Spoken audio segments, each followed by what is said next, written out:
ये है तांजीरो कमाडो। ये उसकी बहन को हॉस्पिटल ले जा रहा है और ये आप जानना चाहते होगे कि इसकी ऐसी हालत हुई कैसे। तो उसके लिए हमें टाइम को रिवर्स करना पड़ेगा।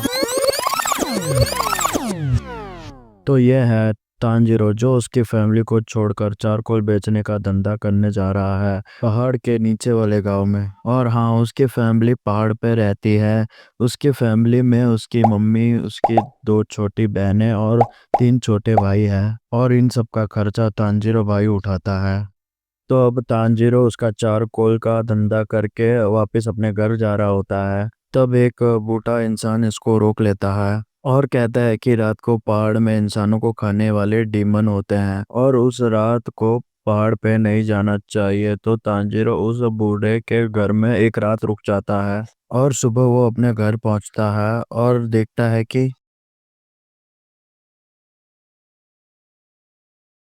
उसकी बहन जिंदा होती है। तो तांजीरो भाई उसको लेके गांव में जा रहा होता है।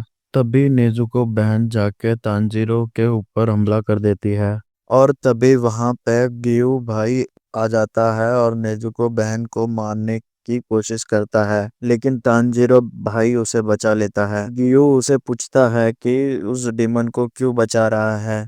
तांजीरो भाई कहता है कि वो उसकी बहन है। यू उसे कहता है कि वो अब उसकी बहन नहीं रही, वो एक डीमन है और डीमनों को मारना उसका काम है।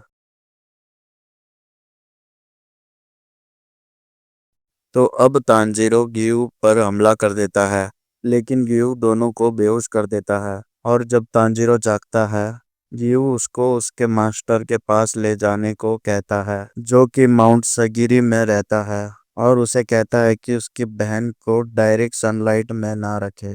तो अब तांजीरो उसकी फैमिली को आरआईपी कह के माउंट सागरी के लिए निकल जाता है उसकी बहन को लेके। जाते हुए उसे वे स्टेशन मिलता है जिसमें एक डीमन कुछ लोगों को खा रहा होता है और डीमन तांजीरो पे हमला कर देता है। लेकिन तांजीरो और नेजुको उस डीमन को पीट देते हैं और वहां पर साकानोजी आ जाता है और तांजीरो की ट्रेनिंग शुरू हो जाती है। तो ये लो तांजीरो के 1 साल की ट्रेनिंग मोन्टाज।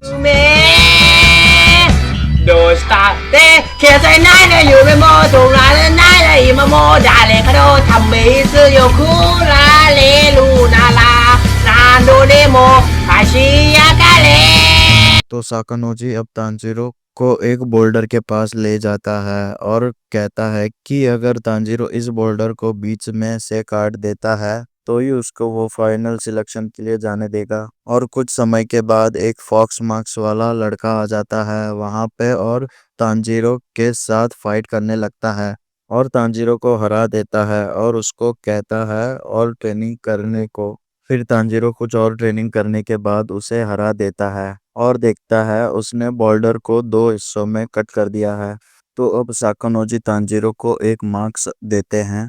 फिर तांजीरो फाइनल सिलेक्शन में जाता है। फाइनल सिलेक्शन में तांजीरो को सिर्फ 7 दिन माउंट फूजिकासन में सरवाइव करना है। तो फिर फाइनल सिलेक्शन स्टार्ट होता है और सभी माउंट फूजिकासन के अंदर जाने लगते हैं और दो डीमन तांजीरो पर हमला कर देते हैं, लेकिन डरने की कोई बात नहीं है। वो सिर्फ 10 लेवल के डीमन हैं और अपना तांजीरो 120 लेवल का है। लेकिन फिर तांजीरो के सामने बॉस फाइट आती है।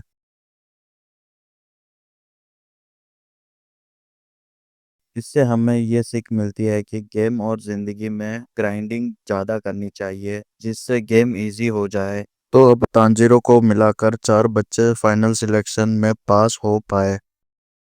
लगता है इसे किसी स्वॉर्ड लेने की बहुत जल्दी है। भाई ये तो हाथापाई पे उतर गया। अच्छा है तांजीरो भाई वहां पे था, वरना ये लड़की के साथ क्या होता। तुम कहना क्या चाहते हो? तो ये लड़की नहीं लड़का है। जो भी हो मुझे क्या फर्क पड़ता है। पता नहीं ये स्क्रिप्टर ने कौन से नशे फूंक के ये स्क्रिप्ट लिखी है। भाई अपनी स्क्रिप्टें सुधार ले, छोड़ो ये सब, हम वापस टॉपिक पे जाते हैं। तो तांजीरो वापस साकानोजी के घर पहुंचता है और नेजुको बहन 2 साल के बाद सोकर उठी होती है। मतलब क्या स्क्रिप्टर के साथ ये नेजुको ने भी सस्ते नशे फूक लिए थे। छोड़ो ये सब, तो सस्ते नशे फूकते ही रहेंगे। तुम सब मत फूकना, तुम सब लाइक का बटन फूकना। और कुछ दिन बाद तांजीरो को उसकी ब्लैक स्वॉर्ड मिल जाती है और उसे अपनी पहली जॉब भी मिलती है, जहाँ पे उसे गांव जाकर पता लगाना है कि वहाँ क्यों रात में लड़कियां गायब हो रही है।